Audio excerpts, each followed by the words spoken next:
Hey, buddy. Can you tell me what we're gonna do tomorrow? Race. Race? Watch mommy race? Yes. Mama race? Mommy race. Yeah. We're back in the saddle, back on stage, making the whole place rattle. Back with the 18, train on the track.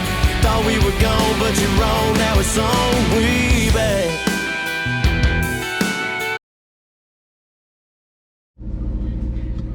All right, so we are headed to the pool this morning for just a really short flush out swim.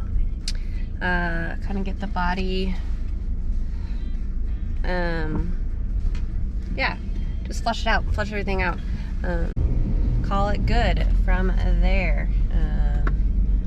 Starting to feel fairly ready. I think I've mentioned a couple of times that I just kind of feel like maybe, I don't know if my body has been on board lately with getting sick, but I feel like my sickness is starting to kind of, shy away, and I'm really focusing on the fact that I have to practice what I preach right now, and that looks like, really just trusting in me and trusting in the fact that I know what I'm doing and that my body will respond appropriately on the day and in the time.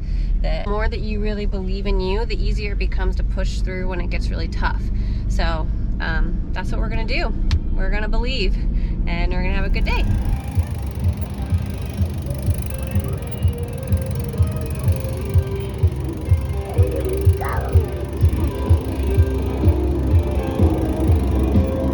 Boys, I got tonight, we're gonna burn them all.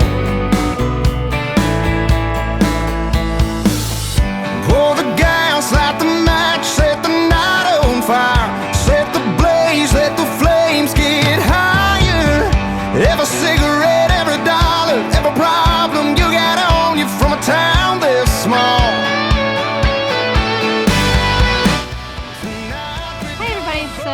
I wanted to give you a little bit of a recap from Arizona 70.3, which was on Sunday the 17th. So currently, this moment, we're about 1 day removed from it, and I currently feeling pretty good after it, so that's always a good sign. Yeah, the day went really, really well. I was very pleasantly surprised with what I was able to produce on the day. My build into the race was pretty rocky. I had kids, both kids got sick, I got sick. I had a bit of time during there that I was solo parenting, so my training volume was pretty low. I had quite a few sessions that I just totally bonked and bombed and didn't do well, and all of the above. And I was actually feeling pretty frustrated going into this race.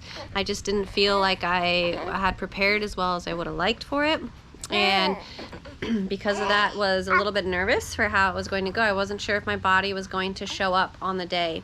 And I really had to kind of focus on this idea of just trusting myself and trusting that my body was going to show up when it needed to show up, and that I knew what to do, and I just had to go out and I had to execute, and I had to focus on the process and focus on the fact that, hey, at the end of the day, you know what to do.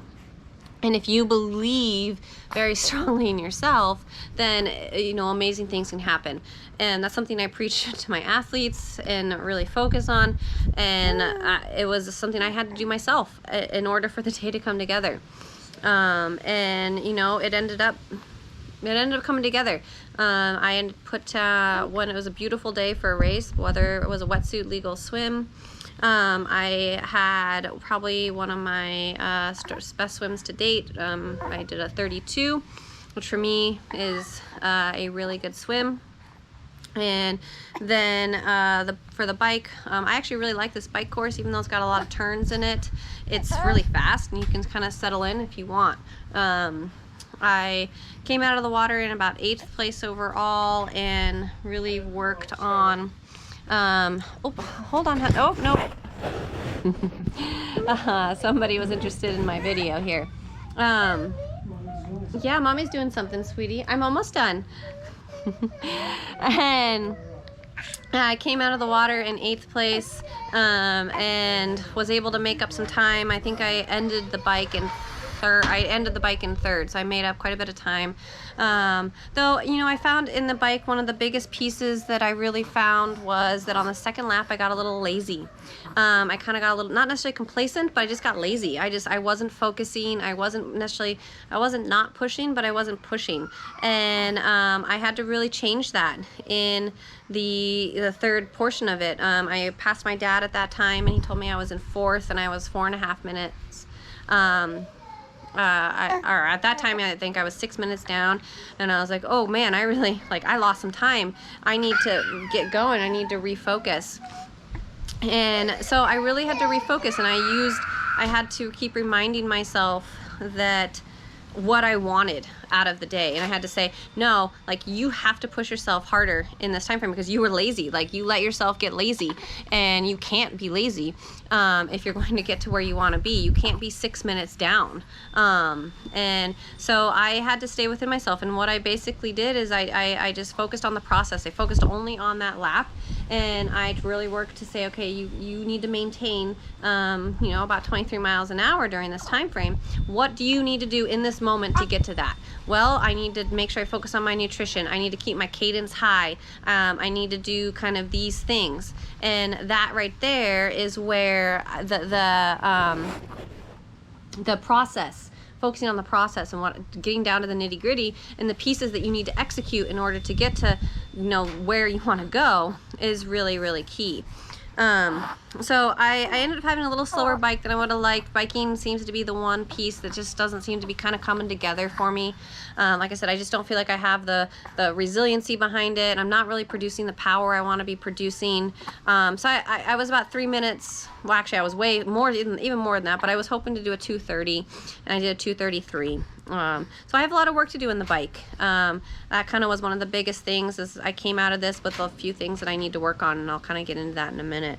So I came off the bike in 3rd overall. I was 5 minutes down from the girl in 2nd, and I was like 7 minutes down from the girl in 1st. I had a feeling I wasn't going to catch the girl in 1st, but I focused on catching the girl in 2nd. And I got out of transition pretty hot, and then I gave myself about a half mile to kind of get the legs firing, and then from there I settled in, and I just really focused on staying steady and staying controlled, because I knew I didn't quite have the fitness to be able to hold the paces that I would have liked to have held the whole time. I had to progress through it. I had to hold steady at the start and be controlled and focused and constantly check in with myself. And that's kind of how I executed the whole run. I stayed controlled and focused until I caught the girl in 2nd and moved into 2nd place. And then from there, I just constantly was like, what do you need to do right now, Kayla? What do you need to do? How are you feeling? What do you need to do? You pass this girl, okay, you need to surge, so you keep some distance between her.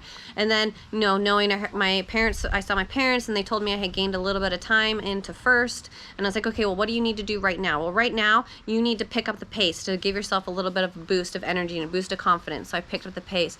Okay, now you need to settle in. So I just constantly focused on that thought process of constantly saying, what is it that you need to do in this moment and in this time frame in order to get to where it is that you want to go.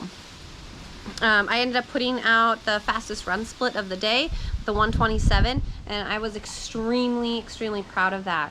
My run fitness seems to be coming along, and I'm really proud of how and where that's going.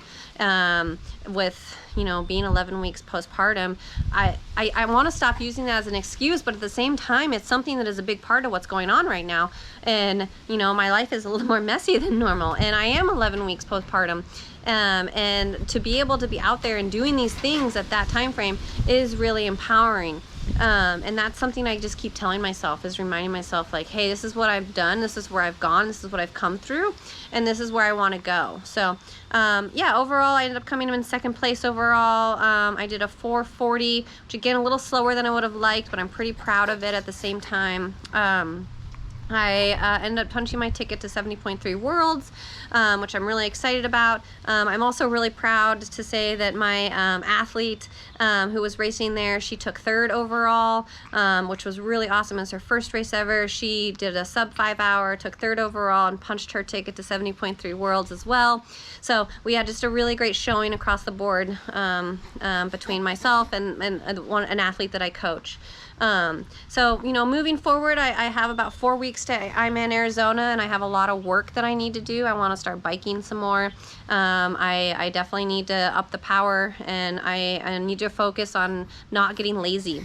And that's going to really come in practicing, making sure that I'm staying present within my sessions and not being lazy in training. So that means really focusing on each segment and asking myself in each segment, what's the purpose of this? What is it that I'm working on? What do I need to execute in this moment in order to get to my overall goal? So that's kind of where we're headed. Like I said, we've got 4 weeks to Ironman Arizona. I'm really excited for it. I've got some big goals for it and really hope that I can just focus and be present and execute. So thank you everybody for all your cheers, all your support, everything that you've done. A huge shout out to my coach, Heather, Infinite Nutrition for their constant support and sponsorship, Irwin Wheels for some of the fastest wheels out there, Elise and the Trace Piñas team. You guys are all fabulous. I also need to give a huge props to my parents who have just been unbelievably supportive this week, watching the kids, and last but of course not least, my amazing husband for constantly being my biggest fan. So thank you everybody. I'm looking forward to the keeping these updates coming for you. Don't forget to like and subscribe and let me know if there's anything else you'd want to see and you know, on this channel, and I'll continue to keep doing my best to show you the real nitty-gritty of life with Kayla. So thanks everybody. Talk to you later.